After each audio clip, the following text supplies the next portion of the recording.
All right, ladies and gentlemen, welcome to the channel. Welcome to React and Chill. On this channel, there's two things I like to do. That's sit on my butt and talk about the music I love. And I love some Love Bites. One of my favorite bands of all time, Love Bites. An awesome heavy metal band from Japan. But you guys already know that because if you're watching this, you're probably a Love Bites fan, right? Let's be honest here. So I think I did a video about this similar topic a little while ago, but it's the 8th anniversary of Love Bites Awakening from Abyss. And this is a really good, heavy-hitting, solid album. Like, if you want to start anywhere with Love Bites, this is not a bad pick. And I know that because you guys got me on to Love Bites, and this was not a bad pick, okay? My question for you guys is, when did you first hear this album? And what song really comes to mind when you see this album?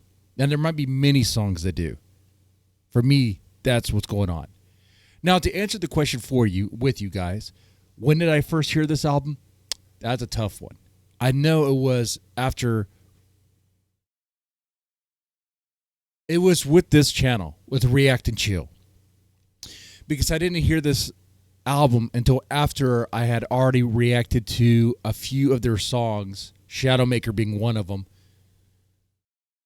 So I want to say 2021, 2022, around that time. Okay, my memory might be a little fuzzy, as you know. I do like to, I do like to partake into things, right? Anyway.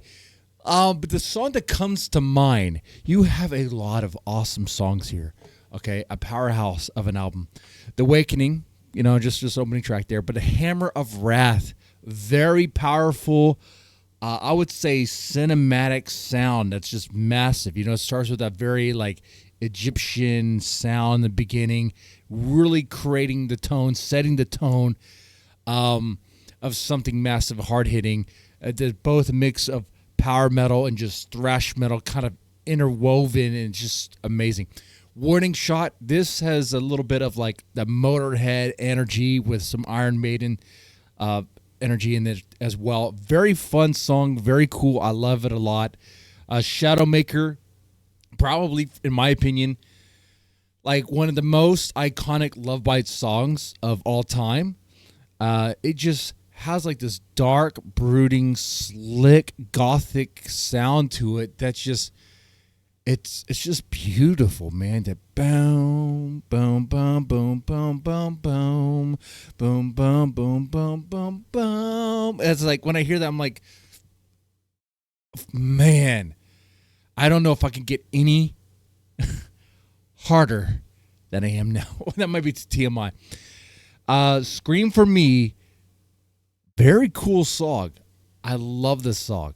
It is really good. I like what's going on here. It's kind of more on the fun side. It's not trying to be hard hitting like and thrash metal and things like that. It is, but there's like a fun energy in here, and the lyrics are very interesting, especially for Love Bites. And it's kind of, I believe it's supposed to be sung from a man's perspective. It seems like, but. And there's a story about who wrote this song, which that story actually has more questions than answers, in my opinion. But kind of fun to explore. Liar. I like this song a lot. Not one of the hard hitting and most favorites, but it's pretty good. A Burden of Time. Now this is another masterpiece, in my opinion, of a Love Bites masterpiece. And if I'm not mistaken, I believe this is the song where Miyako plays both the keyboard and the guitar at the same time. She only has two hands. How's she doing that? The Apocalypse. Ooh. Now, this song is very fast. If you want a fast, heavy metal song that gives no mercy, The Apocalypse is it. Imagine Slayer, but on like trucker speed, but refined through like the Love Bites engine, if you will, okay? It is ruthless. It is fast.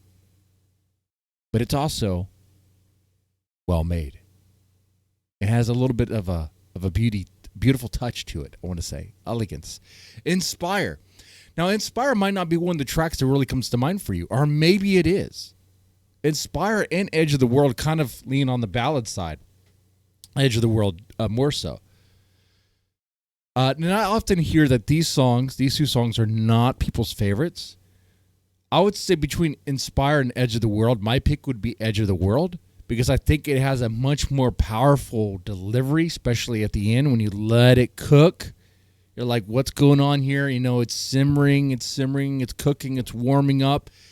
And then, like, Edge of the World's big strength is how it paces itself for that delivery, and it's just so good. You know what I'm talking about if you've heard this song before. Don't Bite the Dust. This is a fun song. It's fun. I don't know if this song really comes to anyone's mind when they first think of this album, but this is a fun song, okay? And Bravehearted, another classic, a Love Bites classic that is written by, guess who? Haruna, the one and only song so far. Now, which one of these tracks really comes to mind when you think of Love Bites? Which one? Which one is it? You know, I think I answered this before saying Shadowmaker. And I would like to say that's the case. But my thoughts on that has changed. The song that really comes to mind, especially look at this this artwork here. When I see this, the song that comes to mind is 100% Apocalypse. And why is that? Because when I look at this album cover, I see these red, fiery tones. And when I think of the song Apocalypse, well, it's just a perfect match. Like Shadowmaker kind of has like this sort of dark sound that goes better with like blacks and dark blues and stuff. So sometimes I'll misthink that Shadowmaker should have been on the Clockwork Immortality album because just the aesthetic would make more sense. But of course, that's not the way it happened. And Shadowmaker is a great song. And Hammer of Wrath is a great song. Hammer of Wrath might be your pick. And I could see how that could fit here too, visually. But for me, it's the Apocalypse. Dun, dun, dun. You know, it's just, I love that intro. The very fast pace guitar. Oh, man. The hard-hitting drums and the delivery. Oh, so good. So good. It's just so good. Okay. But yeah, 8th anniversary of Love Bites Awakening from the Abyss. You guys let me know if you can remember when you first heard this album. And what is the song that really comes to mind when you see it? All right. With that said, you guys have a good one and take it easy.